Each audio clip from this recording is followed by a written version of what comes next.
you doing? Just a quick post-show here. Got Donnie Brasco starting. I'll watch that for about an hour and 15 while I do little odds and ends. I don't have the timeless match finished as far as writing. I've done the hard logistical stuff in the beginning. The beginning of those things, believe it or not, are harder to write than the actual match. The match just flows in my mind, and I just write down what I think about and where I want things to go, and I have a couple of spots sort of picked out. You know, how you should do a real wrestling match. And but I've taken care of all the logistical difficult stuff in the beginning and written all of that out already. Anyway, sorry if you don't know what I'm talking about. I'm going to do this timeless series and the first one I'm doing is the Fabulous Freebirds against the New Day. So that should be a lot of fun to do, to write, gives people something to read. A lot of people have mentioned to me that they miss me writing stuff, and I miss me writing that kind of stuff as well, so I'm going to put that up. And tipping point. Fucking great. Did I already have respect for Joe Black? Yes, it increased. Did I already think a lot of Shalandra Royal, especially based on what people had told me about her? Like I told her, she's one of the few people that I never hear anything bad about. And I like her. I like her a lot and respect her as well. Irving West is a guy that I just sort of get along with instinctively. I think we have a lot of things in common. And again, just a well-spoken, smart guy. And then Kyle Matthews, who the fuck doesn't like Kyle Matthews? And really good show. And Larry, I thought, was on point. I thought his questions were incredibly great. It's definitely worth listening to. The overall message that I wanted to get across by the end was, and I'm just going to put it here in case people don't listen to the show. The two things we need to have in the front of our minds once wrestling shows are running again is to have this feeling of joy and to work towards inspiring one another instead of talking at one another.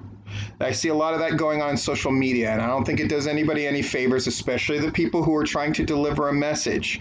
Like I said, I think a lot of people have hurt themselves during this thing more than helped themselves as far as their image and what people think of them. And that's a very easy thing to reverse in a way.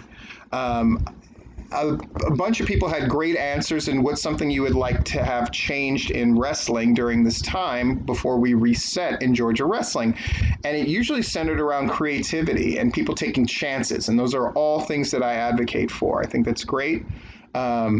Larry's was basically to be less boring, to fucking be inspiring. And mine is to fucking let go of stupid fucking beefs. There'll be plenty of time to create new ones, but I think it looks very petty and bad to hold on to old grudge bullshit at this stage in the game. I just think it's a bad look. And of course, nobody gets mired in that shit more than me, but I'll just tell you, I don't give a fuck. And yeah, joy, inspire. And you'll hear from me tomorrow when I release that fucking timeless thing. I'm having a lot of fun writing it just to set it up for you. So it's the Fabulous Freebirds, and if you're wondering what form, it's the Fabulous Freebirds, the original. So it's Michael Hayes, it's Terry Gordy, it's Buddy Roberts. Now, what are the rules when I write these timeless things, as I've done before? Is I'm allowed to bring in any form that I want. So obviously it's the Fabulous Freebirds in their prime, but Gordy is definitely going to have some elements of his like great solo shit in Japan as well. But Michael Hayes, Terry Gordy, Buddy Roberts against, of course, Xavier Woods, Kofi Kingston, Big E. And where does it take place? At the Sportatorium.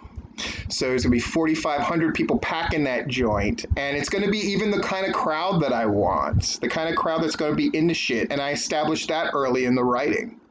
Who's the referee? Mike Chioda. Fuck WWE for letting that fucking guy go. Fuck you. I'm putting him in timeless. And then my commentary team, I decided to put together a bit of an unusual one. As Jim Ross in his like WWF/E Prime.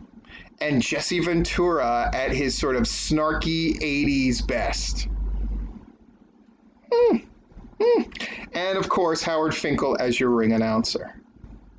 Awesome. So you can look forward to that. Thank you for tuning in. If you haven't watched Tipping Point or listened to it yet, listen to it when it uploads tomorrow. And anyway, have a good night. I'm going to watch this Donnie Brasco and do some shit.